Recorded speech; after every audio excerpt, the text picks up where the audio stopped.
Assalamualaikum warahmatullahi wabarakatuh. Ibu, Bapak, Guru hebat dimanapun Anda berada, salam sejahtera untuk kita semua.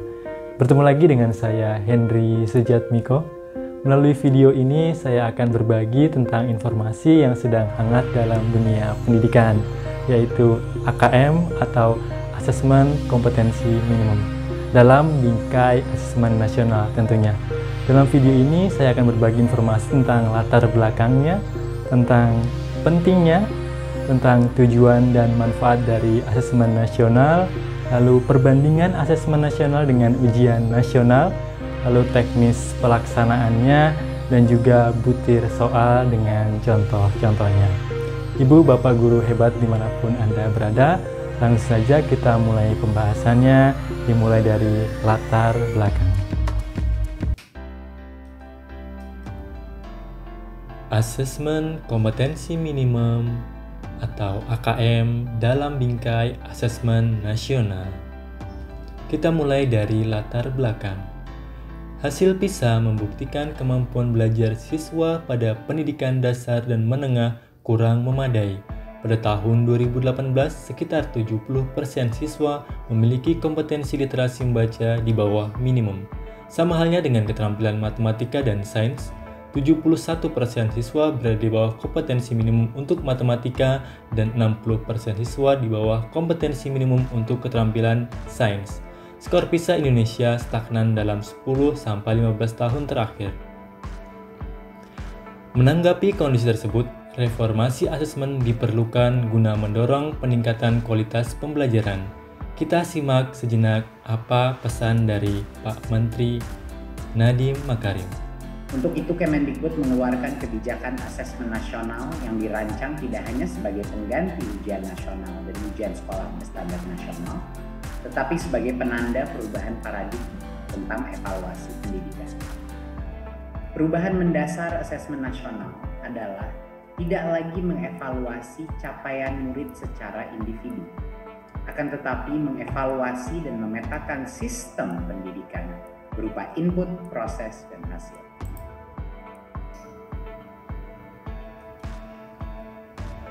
Asesmen nasional perlu dilakukan untuk meningkatkan mutu pendidikan. Keberhasilan sistem pendidikan lebih difokuskan pada pencapaian kompetensi siswa yang meliputi pengetahuan, keterampilan, dan sikap, terlebih pada transformasi pendidikan abad ke-21. Di mana arus perubahan menuntut siswa menguasai berbagai kecakapan hidup yang esensial untuk menghadapi berbagai tantangan di abad 21. Di mana siswa memiliki kecakapan belajar dan berinovasi, kecakapan menggunakan teknologi informasi, kecakapan hidup untuk bekerja dan berkontribusi pada masyarakat. Selain tutupan kecakapan abad 21, profil pelajar Pancasila juga menjadi rujukan pencapaian karakter bagi seluruh siswa di Indonesia. Bahkan profil pelajar Pancasila ini sudah merangkup serangkaian kecakapan hidup abad 21. Karakter Pancasila yang ingin dicapai oleh siswa yaitu beriman dan bertakwa kepada Tuhan Yang Maha Esa, berkebinekaan global, mandiri, bernalar kritis, kreatif, dan gotong royong. Bagaimana keterkaitan asesmen nasional dengan kecakapan abad 21 dan profil pelajar Pancasila? Kita simak infografis berikut ini.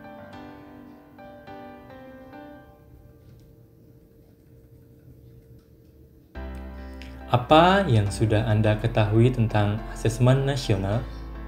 Benar, asesmen nasional adalah program penilaian terhadap mutu setiap sekolah, madrasah, dan program kesetaraan pada jenjang dasar dan menengah. Mutu satuan pendidikan dinilai berdasarkan hasil belajar siswa yang mendasar literasi, numerasi, dan karakter, serta kualitas proses belajar mengajar dan iklim satuan pendidikan yang mendukung pembelajaran. Instrumen utama asesmen nasional ada 3, yaitu AKM, survei karakter, dan survei lingkungan belajar. AKM untuk mengukur kompetensi mendasar literasi dan membaca dan numerasi siswa. Survei karakter mengukur sikap, nilai, keyakinan, dan kebiasaan yang mencerminkan karakter siswa. Survei lingkungan mengukur kualitas berbagai aspek input dan proses belajar mengajar di kelas maupun di tingkat sekolah. Manfaat asesmen nasional sebagai potret kualitas pembelajaran di sekolah, umpan balik peningkatan kualitas pembelajaran di sekolah, dasar untuk penyusunan program peningkatan kualitas pembelajaran sekolah dan daerah. Mari sejenak kita bandingkan asesmen nasional dan ujian nasional. Bandingkan dari tujuan pelaksanaan.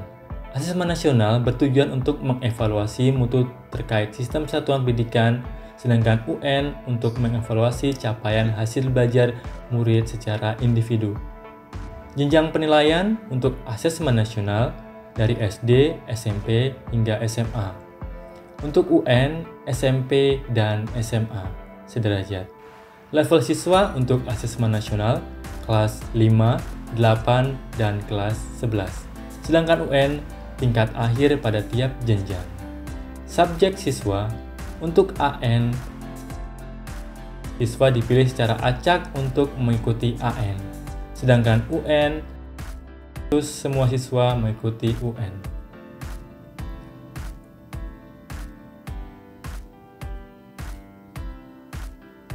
Kita lanjutkan pembahasan tentang bagaimana petunjuk teknis pelaksanaan asesmen nasional.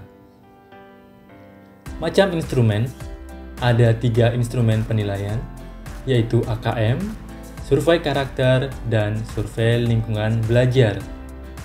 AKM terdiri dari asesmen literasi dan asesmen numerasi. Dalam asesmen literasi, peserta didik akan diuji tentang memahami, menggunakan, mengevaluasi, dan merefleksi. Sedangkan numerasi, memahami, mengaplikasi, dan bernalar.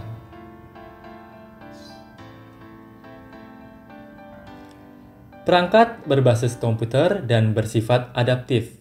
Pertanyaan yang disajikan bergantung pada kemampuan siswa. Peserta AKM seluruh satuan pendidikan. Tidak semua siswa mengikuti AKM. Siswa dilakukan pemilihan sampel secara acak.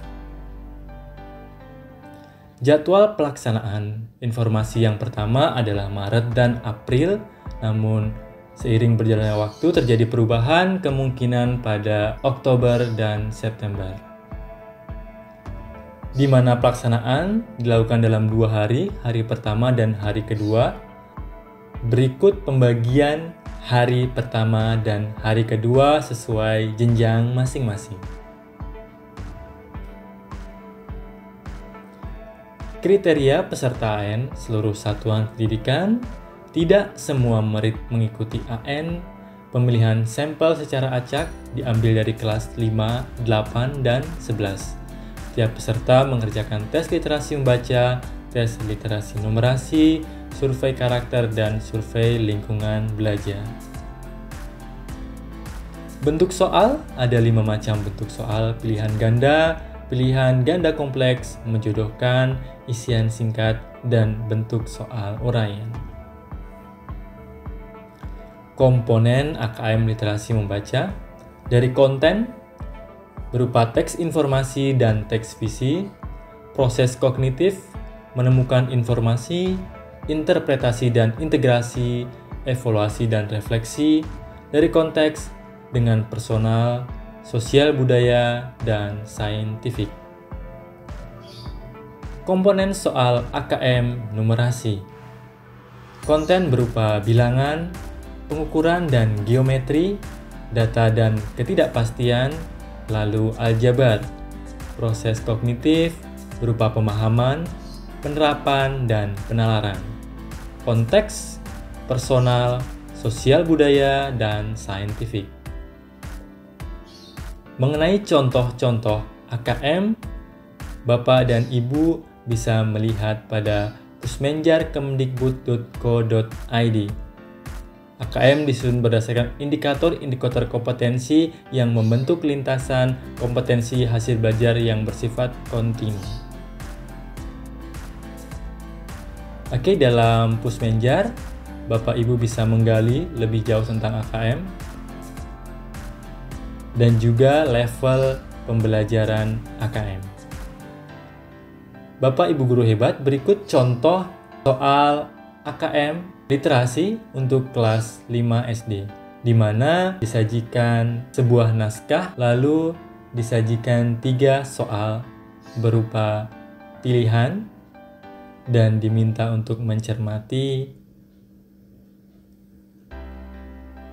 Berikut contoh soal literasi untuk kelas 8.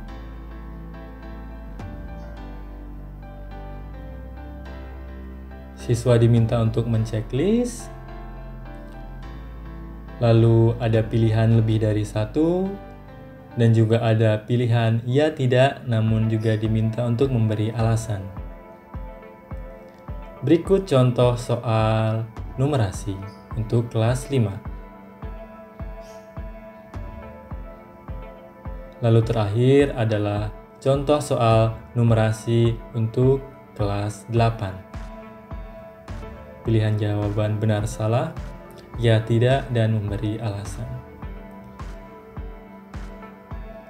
Demikian, kurang lebihnya kami mohon maaf. Referensi kami ambil dari Guru Belajar Kemdikbud dan Pusmenjar Kemdikbud. Ibu, Bapak guru hebat, demikian yang dapat kami informasikan. Semoga bermanfaat. Kami sangat terbuka jika ada hal yang ingin didiskusikan. Sampai bertemu di video-video berikutnya tentang butir-butir AKM dan contoh-contoh soal AKM. Saya Henry Sujatmiko undur diri. Assalamualaikum warahmatullahi wabarakatuh.